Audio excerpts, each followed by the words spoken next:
Maharaj, it's a little ironical that it's really taken a virus that we cannot see to transcend boundaries and unify all of us.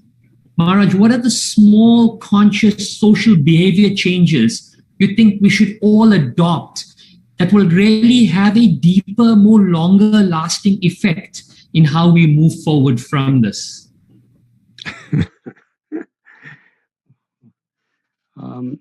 Every little brick that we build a house with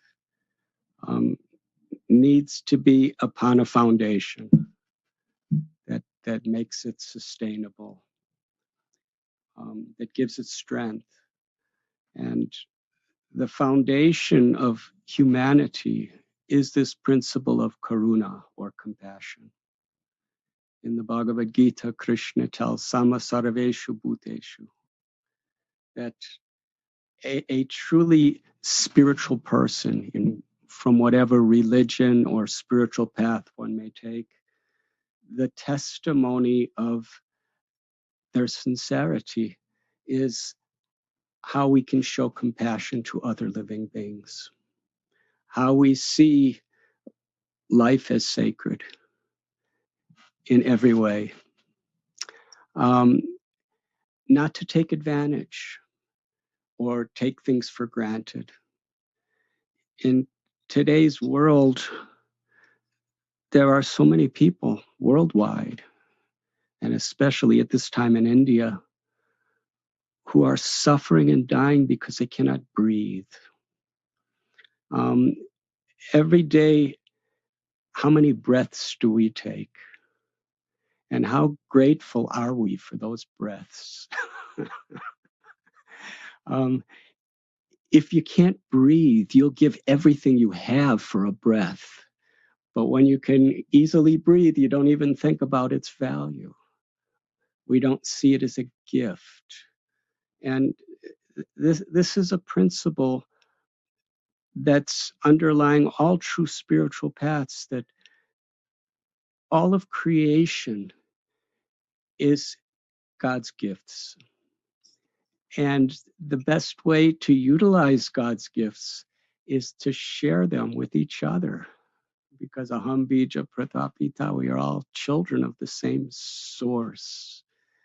So as we're living our day-to-day lives, to recognize that my body is a gift of God, and it's my duty to take care of it. We are my skills, my reputation, fame, or influence over others, my property, my resources, my money, whatever I may have, they're all gifts of God, and they're all meant to be shared.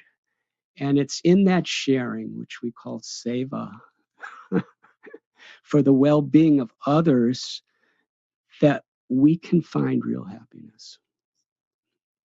At this particular time, we see how uncertain life is and how uncertain the world is. And there is a need to recognize the internal world, the reality that is within our hearts, the spiritual level, which is in many ways unaffected by external situations. And the nature of the soul, which is a universal principle, is to feel God's love and to be an instrument of that love, and to engage our occupation, our skills, our families, whatever we may have, to be instruments of God's love. And the more we find that peace within ourselves, the more we can be instruments of peace in everything we do and everything we say in this world. So I believe it's very important that people recognize the importance of making that inner connection, that spiritual connection, and simultaneously caring about those who suffer, caring about those who are at loss, and whatever our capacity may be, to help. There's a beautiful analogy where when Hanuman was building that bridge across the Indian Ocean, because Sita was in need. There was like a pandemic of Ravana at the time, and he was causing so much pain. And so what happened is, he was building a bridge by lifting huge mountains.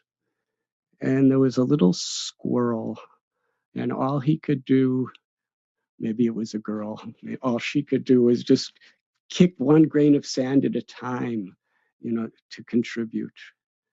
And at that time, Lord Ram told Hanuman that squirrel is doing every bit as much as you, because you're all trying your best. And the value of how we help is very much based on our intention, that we're trying our best. And that could change the world. That nothing is small when it is done with compassion. Nothing is small when it is done in service to others. 1 rupee could save a person's life. It may not be much to us, 1 rupee or 10 rupees or 100 rupees, but it could mean parents not losing their child, children not losing their parents, wives not losing their husbands. Every little bit is enormous. And today's wonderful event is an opportunity for us to really share our care and do our very best to bring a meaningful life to ourselves and to really help others. And there's no greater legacy we can give our children than if our children see charity in the right spirit coming from the parents. Thank you, Maharaj. Maharaj, we wanted to ask you, as you mentioned, there are a lot of children around the world who are losing one or sometimes both parents to COVID. As a society, collectively, what can we do to look after these children? What can we do to protect them, to secure their futures? I know that here in India, there is great worry that for these children that are left behind, that they could be exploited, that they could have futures that are dashed. What can we do, Maharaj, in our best? What is the best that we can do to ensure that these children are protected and have secure futures? Lara, you are just such a compassionate person. That's such a question is springing from your loving heart. Thank you. It begins with asking this question with the spirit of real care, because these children, they may not be biologically ours, but they are part of our human family. And the strength of the nation of India and the world is going to be built upon how we care for these children. And we cannot even imagine the shock, the confusion, the disorientation of a child that suddenly loses parents. Whatever families around, need to take, their extended family as their own. The governments, various social organizations, we need to come together to sincerely address these problems and put our compassion in the form of property, resources, money, educational facilities to give hope, to give light. Sarve Sukhano Bhavantu. The very basis of all dharma is our desire that all living beings be happy. Yes, we really do need to take responsibility for these children. So, Maharaj, we want to thank you so much for joining us today. We are eternally grateful and honored that you could join us and share so much of this.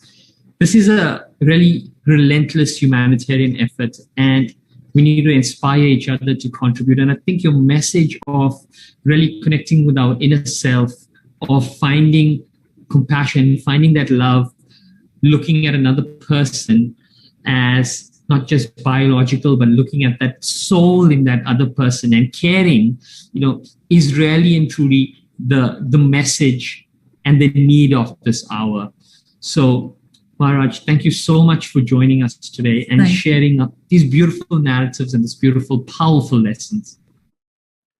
Thank you. At times of crisis like this, the universal understanding of spirituality is so crucial for us to deeply understand and to unite for the common cause of compassion. And I'm so grateful to you, Lara, and to Shamala for bringing us all together for this purpose. Thank you so much. Thank you.